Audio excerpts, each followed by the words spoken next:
والسلوى کلوا من طیبات ما رزقناکم وما ظلمونا ولکن کانوا انفسهم یظلمون۔ سورہ بقرہ آیت نمبر 57۔ اللہ رب العزت ارشاد فرما رہے ہیں وَظَلَّلْنَا عَلَيْكُمُ الْغَمَامَ، اور جب ہم نے تم پر بادل کا سایہ کیے رکھا، وَأَنزَلْنَا عَلَيْكُمُ الْمَنَّ وَالسَّلْوَىٰ، اور تم پر نازل کیا ہم نے من و سلوہ، کلوا من طیبات ما رزقناکم، اور کھاؤ جو تمہیں پاک رزق عطا کیا گیا ہے، وما ظلمونا ولکن کانوا انفسهم یظلمون، اور ہماری نہ کچھ بگاڑ سکتے ہو تم، ہمارا نہ کوئی نقصان کر سکتے ہو۔ اللہ رب العزت بنی اسرائیل پہ جو انعام فرمائے، اور رب کریم نے فرمایا کہ ہم نے تم پر بادل کا سایہ کیے رکھا ہے، اس سے مراد اس کا واقعہ یہ ہے کیونکہ جو بنی اسرائیل کا اصل ملک تھا وہ ملک شام ان کا ملک تھا۔ وہ شام سے جب حضرت یوسف علیہ السلام کا زمانہ آیا تو وہ مصر میں آباد ہوئے۔ اب مصر میں ہی انہوں نے فرعون کی غلامی برداشت کی، پھر اللہ رب العزت نے حضرت موسیٰ علیہ السلام کے ذریعے ان کو نجات عطا کی۔ اب نجات کے بعد اللہ رب العزت نے، کیونکہ اس دور میں عمالقہ جو ہے نا انہوں نے ملک شام پہ قبضہ کر لیا تھا، قوم عمالقہ۔ اب انہوں نے حضرت اللہ رب العزت نے کہا کہ تم قوم عمالقہ سے جہاد کرو۔ اب موسیٰ علیہ السلام کے ساتھ اور حضرت ہارون علیہ السلام کے ساتھ وہ نکلے اور جہاد کے لیے۔ جب مقام طیہ پہ پہنچنا، ایک میدان ہے جو شام اور مصر کے درمیان تقریباً 20-25 میل کے فاصلے پہ ہے، وہ میدان طیہ، اور میدان اس کا حال یہ ہے کہ نہ اس میں کوئی درخت تھا، نہ اس میں کوئی پانی والی پینے کی چیز تھی، نہ کوئی کھانے کی کوئی چیز۔ اب اللہ رب العزت نے جب وہ میدان طیہ میں پہنچے نا تو انہوں نے کہا، جب انہوں نے سنا نا کہ قوم عمالقہ کے پاس اتنا زیادہ اسلحہ ہے، اتنی زیادہ طاقت ہے، اتنی زیادہ فوج ہے، تو وہ گھبرا گئے۔ انہوں نے کہا کہ موسیٰ تم اور تمہارا خدا لڑو، ہم تو یہاں پہ بیٹھے، ہم نے نہیں لڑنا۔ اب بنی اسرائیل نے یہ انکار کیا نا جب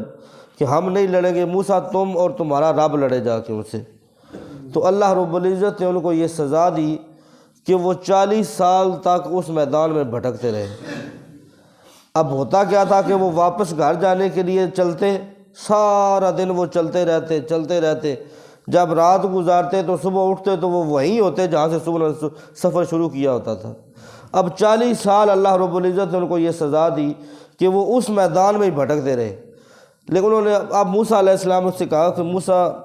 یہاں پہ نہ کھانے کی کوئی چیزیں ہیں، نہ کوئی سایہ ہے، نہ کوئی درخت ہے، اللہ رب العزت کی بارگاہ میں دعا کرو۔ تو اللہ رب العزت کی بارگاہ میں حضرت موسیٰ علیہ السلام نے دعا کی تو رب کریم نے ان پر ایک بادل کا سایہ کر دیا۔ وہ ہر وقت ان کے اوپر رہتا تھا، ان کے اوپر دھوپ نہیں پڑتی تھی، سائے کے لیے بادل کا ٹکڑا ان کے اوپر رہتا تھا۔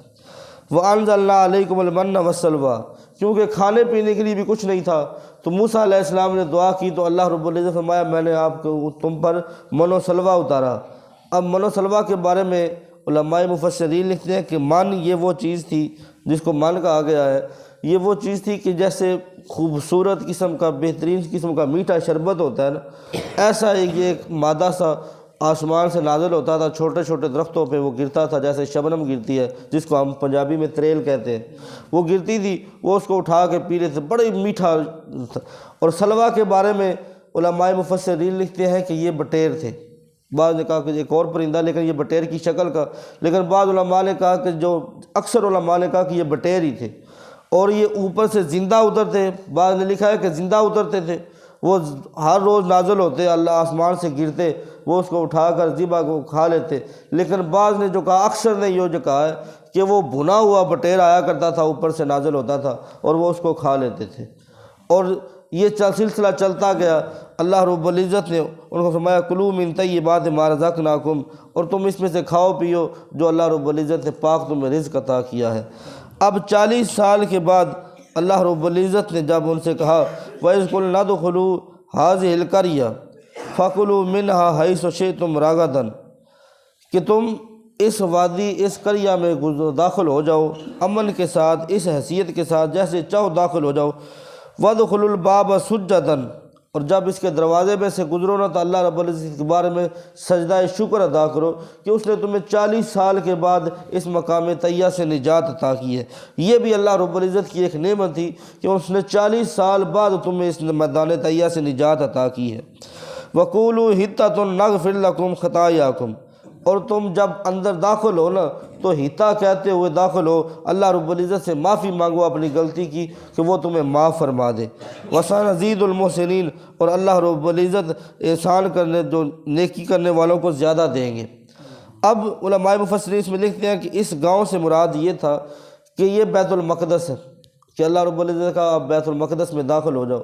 کیونکہ اس 40 سال کے عرصے میں جو 40 سال انہوں نے اس میدان میں گزارے، اس عرصے میں پہلے اللہ رب العزت نے حضرت ہارون علیہ السلام کو موت عطا کی، اور پھر اس کے بعد حضرت موسیٰ علیہ السلام کی موت ہو گئی، آپ کا وصال ہو گیا، تو اس کے بعد حضرت یوشع بن نون علیہ السلام اللہ رب العزت نے آپ کو نبوت عطا کی، اور آپ کی سربراہی میں جو بنی اسرائیل بچ گئے تھے نا، انہوں نے اب اس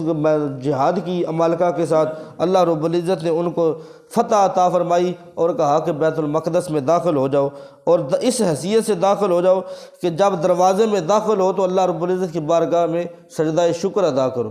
تو انہوں نے پھر کہا کہ حِطّہ کہتے ہوئے یعنی توبہ کرتے ہوئے اپنے گناہوں سے معافی مانگتے ہوئے داخل ہو۔ اب بنی اسرائیل نے کیا کیا، انہوں نے کہا کہ جب وہ داخل ہوئے تو وہ حِطّہ کی بجائے ہنتا کہنا شروع ہو گیا۔ ہنتا کا مطلب ہے کہ ہمیں گندم چاہیے، ہمیں گندم چاہیے، یعنی وہ 40 سال بٹیر کھاتے رہے،